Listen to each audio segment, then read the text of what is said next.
പരിശുദ്ധ പരമ ദിവ്യ കാരുണ്യത്തിന് എന്നേരവും ആരാധനയും സ്തുതിയും പുകഴ്ചയും ഉണ്ടായിരിക്കട്ടെ. പരിശുദ്ധ പരമ ദിവ്യ കാരുണ്യത്തിന് എന്നേരവും ആരാധനയും സ്തുതിയും പുകഴ്ചയും ഉണ്ടായിരിക്കട്ടെ. പരിശുദ്ധ പരമ ദിവ്യ കാരുണ്യത്തിന് എന്നേരവും ആരാധനയും സ്തുതിയും പുകഴ്ചയും ഉണ്ടായിരിക്കട്ടെ. 10 കൽപ്പനകളും പറഞ്ഞതിന് ശേഷം ആ കൽപ്പനകളെല്ലാം കൂടി 2 നിയമത്തിൽ ഇങ്ങനെ ഒരുമിച്ച് ചേർക്കപ്പെടും. നിന്റെ ദൈവമായ കർത്താവിനെ നീ പൂർണ്ണ ഹൃദയത്തോടെ സ്നേഹിക്കണം.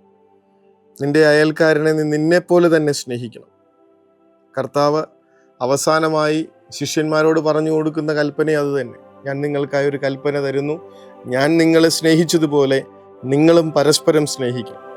സ്നേഹമാണൊരു ക്രിസ്ത്യാനിയുടെ കൽപ്പന, സ്നേഹമാണൊരു ക്രിസ്ത്യാനിയുടെ ജീവിത വഴി, സ്നേഹമാണൊരു ക്രിസ്ത്യാനിയുടെ ജീവിതത്തിൻ്റെ ദർശനം. അത് സ്വർഗം ഉറപ്പിച്ചു തന്നിട്ടുള്ളതാണ്. ഇന്നത്തെ 1-ാം വായനയും 2-ാം വായനയും സുവിശേഷവും പ്രതിവചന സങ്കീർത്തനം ഒക്കെ ഓർമ്മപ്പെടുത്തുന്ന കാര്യം അതാണ്, സ്നേഹിക്കുക എന്നുള്ളതാണ്. അയൽക്കാരനെ സ്നേഹിക്കുക, ശത്രുവിനെ ദ്വേഷിക്കുക എന്ന് പറഞ്ഞിട്ടുള്ളത് നിങ്ങൾ കേട്ടിട്ടുണ്ടല്ലോ.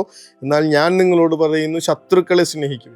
ഇത്രയും നാളുണ്ടായിരുന്ന സ്നേഹത്തെക്കുറിച്ചല്ല കർത്താവ് ഓർമ്മപ്പെടുത്തുന്നത്, അതിനും അപ്പുറത്തേക്ക്, ഇതുക്കും മേലെ എന്നൊക്കെ പറയുന്ന ആ ഒരു ഡയലോഗൊക്കെ ഉണ്ടല്ലോ, അതുക്കും മേലെയായിട്ട് സ്നേഹിക്കാൻ പറ്റണമെന്ന്. സാധാരണ സ്നേഹമല്ല, കണക്ക് വയ്ക്കാത്ത, പരാതികളില്ലാത്ത, ഇങ്ങനെ പരിഭവങ്ങൾ പറഞ്ഞു നിൽക്കാത്ത സ്നേഹത്തെക്കുറിച്ചാണ് വചനം ഓർമ്മപ്പെടുത്തുന്നത്. 1-ാമത്തെ വായന കർത്താവ് നമ്മളെ ഓർമ്മപ്പെടുത്തുന്ന കാര്യം ഇത് തന്നെയാണ്. നിങ്ങൾ ചട്ടങ്ങളും വിധികളും ആചരിക്കുവിൻ. നിങ്ങൾ കർത്താവിൻ്റെ മനസ്സനുസരിച്ച് പ്രവർത്തിക്കുവിൻ. അവിടുന്ന് അരുൾ ചെയ്തിട്ടുള്ളതുപോലെ നിന്റെ ദൈവമായ കർത്താവിന് നീ ഒരു വിശുദ്ധ ജനമായിരിക്കാൻ വേണ്ടി അവിടുന്ന് നിങ്ങൾക്ക് നൽകിയിട്ടുള്ള ചട്ടങ്ങളും കൽപ്പനകളും പാലിക്കുവിൻ. ദൈവത്തിൻ്റെ ജനമായിരിക്കാൻ വേണ്ടി ചെയ്യേണ്ട കാര്യം ഒന്നേ ഉള്ളൂ, അവിടുത്തെ നിയമങ്ങൾ പാലിക്കുക. ഇന്നത്തെ ദിവസം നമ്മുടെ പ്രാർത്ഥന അതുകൊണ്ട് തന്നെ ഈ പ്രതിവചന സങ്കീർത്തനമാണ്, കർത്താവിൻ്റെ നിയമം അനുസരിക്കുന്നവർ ഭാഗ്യവാന്മാർ. അങ്ങനെ ഭാഗ്യപ്പെട്ടവരുടെ ഗണത്തിൽ പെടാൻ തക്ക വിധത്തിൽ അവിടുത്തെ നിയമങ്ങൾ അനുസരിക്കുവാൻ ഞങ്ങളെ സഹായിക്കണേ എന്ന് പ്രാർത്ഥിക്കണം. കർത്താവാണ് നിന്റെ ദൈവമെന്നും നീ അവിടുത്തെ മാർഗത്തിലൂടെ ചരിക്കുകയും അവിടുത്തെ ചട്ടങ്ങളും കൽപ്പനകളും നിയമങ്ങളും അനുസരിക്കുകയും അവിടുത്തെ സ്വരം ശ്രവിക്കുകയും ചെയ്യുമെന്നും ഇന്ന് നീ പ്രഖ്യാപിച്ചിരിക്കുന്നു. അങ്ങനെ ചെയ്യുകയാണെങ്കിൽ നീ നിന്റെ ദൈവമായ കർത്താവിന് ഒരു വിശുദ്ധ ജനമായിരിക്കുന്നു പറയണേ. ഈ കൽപ്പന എന്താണെന്നുള്ളതാണ് നമ്മൾ ആദ്യം പറഞ്ഞത്, അവിടുത്തെ നിയമം എന്താണെന്നുള്ളതാണ്, അവിടുത്തെ മനസ്സനുസരിച്ച് ജീവിക്കേണ്ടത് എങ്ങനെയാണെന്നുള്ളതാണ് നമ്മൾ സുവിശേഷത്തിൽ വായിക്കണേ. ശത്രുക്കളെ പോലും സ്നേഹിക്കാനാണ് പറയണേ. അത് എന്തുകൊണ്ടാണ് അങ്ങനെ സ്നേഹിക്കേണ്ടതെന്നുള്ളതിനുള്ള കാര്യവും കർത്താവ് നമ്മളോട് പറഞ്ഞു തരും. നിങ്ങൾ നിങ്ങളുടെ സ്വർഗസ്ഥനായ പിതാവിൻ്റെ മക്കൾ, നിന്റെ ദൈവമായ കർത്താവിന് ഒരു വിശുദ്ധമായ ജനമായിരിക്കും എന്ന് പറഞ്ഞതുപോലെ തന്നെ നിങ്ങൾ നിങ്ങളുടെ സ്വർഗസ്ഥനായ പിതാവിൻ്റെ മക്കളായി തീരുമെന്ന് കർത്താവ് ഒരു പടി കൂടെ കടന്നു പറയും. അതിനൊറ്റ കാര്യം ചെയ്യാനേ ഉള്ളൂ. ദുഷ്ടന്റെ മേലും ശിഷ്ടന്റെ മേലും ഒരുപോലെ മഴ പെയ്യിക്കുകയും സൂര്യനെ ഉദിപ്പിക്കുകയും ചെയ്യുന്ന ആ പിതാവിൻ്റെ മനസ്സ് ജീവിക്ക്. ഒരാളെയും മാറ്റി നിർത്താത്തൊരു സ്നേഹത്തോടുകൂടെ ചേർത്ത് പിടിക്ക്. കൂടെയുള്ളവരുടെ കുറ്റങ്ങളും കുറവുകളിലും ഇങ്ങനെ കരുണയോടുകൂടെ സാരമില്ല എന്ന് പറഞ്ഞ് അവരെ ഒന്ന് ബലപ്പെടുത്തുക. ഈ ഒരു കാര്യം നമ്മൾ നമ്മുടെ കൂടെയുള്ളവരോട് പോലും ചെയ്തിട്ടില്ലല്ലോ. സ്നേഹിക്കുക എന്ന് പറഞ്ഞാൽ കുറ്റപ്പെടുത്താതിരിക്കുക, വിധിക്കാതിരിക്കുക, അവരെ തളർത്തിക്കളയാതിരിക്കുക, അവരെ മുറിപ്പെടുത്തുന്ന വിധത്തിൽ കാര്യങ്ങളൊന്നും പറയാതിരിക്കുക എന്നുള്ളതൊക്കെ തന്നെയാണ്. നമ്മൾ എത്രമാത്രം വേദനിപ്പിച്ചും എത്രമാത്രം ബുദ്ധിമുട്ടിച്ചും ഭാരപ്പെടുത്തിയൊക്കെയാണ് ജീവിച്ചുകൊണ്ടിരിക്കുന്നത്. കൂടെ തന്നിരിക്കുന്നവരോട് പോലും ഈ സ്നേഹം കാണിക്കാൻ പറ്റുന്നില്ലെങ്കിൽ പിന്നെ നമ്മൾ എവിടെയാണ് ക്രിസ്തുവിൻ്റെ സ്നേഹം ജീവിക്കുന്നവരായി മാറുക? പിന്നെ എങ്ങനെയാണ് നമ്മൾ സ്വർഗസ്ഥനായ പിതാവിൻ്റെ മക്കളായി തീരുക? പിന്നെ എങ്ങനെയാണ് നമ്മൾ അവിടത്തേക്കൊരു വിശുദ്ധ ജനമായി ജീവിക്കുന്നത്? കർത്താവേ, ഞങ്ങളെ അതിനനുഗ്രഹിക്കണേ. അതിനായി ഞങ്ങളെ അവിടുത്തെ സ്നേഹം കൊണ്ട് ആശീർവദിക്കണേ എന്ന് പ്രാർത്ഥിക്കാം. നിങ്ങൾ നിങ്ങളുടെ സഹോദരങ്ങളെ മാത്രമേ അഭിവാദനം ചെയ്യുന്നുള്ളൂവെങ്കിൽ വിശേഷവിധിയായി നിങ്ങൾ എന്താ ചെയ്യണമെന്നാണ് ചോദിക്കണേ. ശരിയാണ്, നമ്മളെ സ്നേഹിക്കുമ്പോഴേക്ക് നമ്മൾ സ്നേഹിക്കുന്നുണ്ട്, എല്ലാം ഭംഗിയായിട്ട് പോകുമ്പോൾ നമ്മൾ സ്നേഹിക്കുന്നുണ്ട്.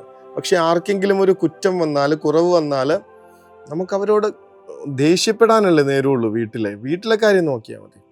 ഹോം എന്ന് പറയുന്ന ആ ഒരു മൂവിയിലെ അവസാനത്തെ ഒരു ഡയലോഗൊക്കെ ഉണ്ടല്ലോ, എൻ്റെ എല്ലാ കുറ്റങ്ങളും കുറവുകളും എനിക്ക് തുറന്നു പറയാനും അതുപോലെ തന്നെ എന്നെ മനസ്സിലാക്കാനുമുള്ള ഒരേ ഒരു ഇടമുള്ളൂ, അതെൻ്റെ വീടാണ്. അവിടെയാണ് ഞാൻ പൊട്ടിത്തെറിച്ചത്, അവിടെയാണ് ഞാൻ എൻ്റെ ദേഷ്യങ്ങൾ പ്രകടിപ്പിച്ചത്. അവിടെ എല്ലാവർക്കും എന്നെ മനസ്സിലാവും. കർത്താവെ, മനസ്സിലാവുന്നില്ലല്ലോ. ഞങ്ങൾക്ക് പലപ്പോഴും ഞങ്ങളുടെ പ്രിയപ്പെട്ടവരുടെ സംസാരങ്ങളും സൈലൻസും മനസ്സിലാവുന്നില്ലല്ലോ. സ്നേഹം കൊണ്ട് നിറയ്ക്കണേ എന്ന് പ്രാർത്ഥിക്കുക. കർത്താവ് പഠിപ്പിച്ചിട്ടുള്ള ഈ വലിയ കൽപ്പന ജീവിക്കാനായി ഈ ദിവസങ്ങളിലെ വിശുദ്ധമായിട്ടുള്ള ശീലങ്ങൾ ഞങ്ങളെ സഹായിക്കട്ടെ എന്ന് പ്രാർത്ഥിക്കുക. ഞങ്ങളുടെ ഉള്ള അങ്ങയുടെ സ്നേഹത്തിന് വേണ്ടി, വിശുദ്ധമായ സ്നേഹത്തിന് വേണ്ടി ഒരുക്കണേ എന്ന് പ്രാർത്ഥിക്കുക. ഇത്രയും കാലം പരാതി പറഞ്ഞിരുന്ന അധരങ്ങൾ കൊണ്ട് ഇനി മറ്റുള്ളവരുടെ നന്മ കണ്ടുപിടിച്ച് പ്രോത്സാഹന വാക്കുകൾ പറയാൻ ഞങ്ങളെ പഠിപ്പിക്കണേ എന്ന് പ്രാർത്ഥിക്കുക. അവരുടെ ജീവിതത്തെ വിധിക്കുന്നതിന് പകരമായി അവരെ ബലപ്പെടുത്താനായി അവരോട് ചേർന്ന് നിൽക്കാൻ വേണ്ട കൃപയ്ക്ക് വേണ്ടി അപേക്ഷിക്കുക.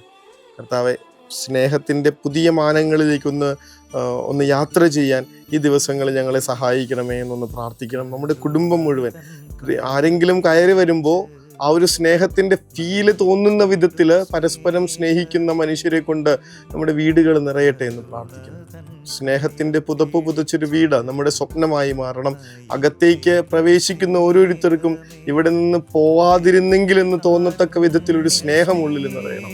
കർത്താവ്, ഇതൊക്കെ സ്വപ്നമാണ്, ആഗ്രഹമാണ്. അതിനേക്കാൾ വലിയൊരു പ്രാർത്ഥനയാണ് തമ്പുരാൻ. അങ്ങയുടെ സ്നേഹം ജീവിക്കാൻ ഞങ്ങൾക്ക് സഹായം നൽകണമേ എന്ന വലിയ അപേക്ഷയോടുകൂടെ നമുക്ക് മുട്ടിന്മേൽ നിൽക്കാം. സ്നേഹത്തിന്റെ ആശീർവാദം സ്വീകരിക്കും. പരിശുദ്ധ പരമ ദിവ്യകാരുണ്യമേ, അനന്ത സ്നേഹമേ, പരിശുദ്ധ പരമ ദിവ്യകാരുണ്യമേ, അനന്ത സ്നേഹമേ.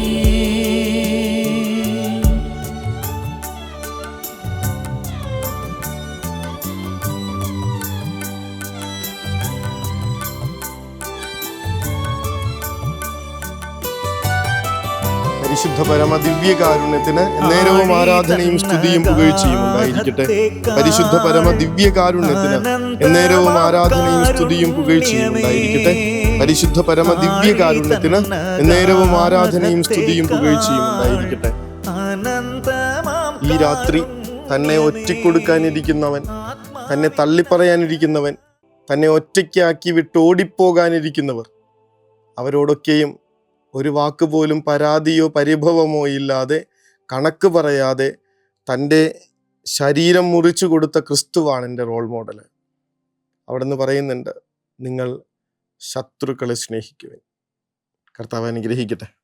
കരുണ തൻ കയർ പിടിച്ച് നയിച്ചിടും സ്നേഹമേ, ദിവ്യകാരുണ്യ സ്നേഹമേ, പരിശുദ്ധ സ്നേഹമേ,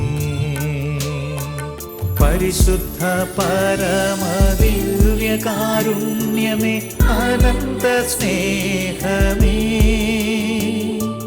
പരിശുദ്ധ പരമ ദിവ്യ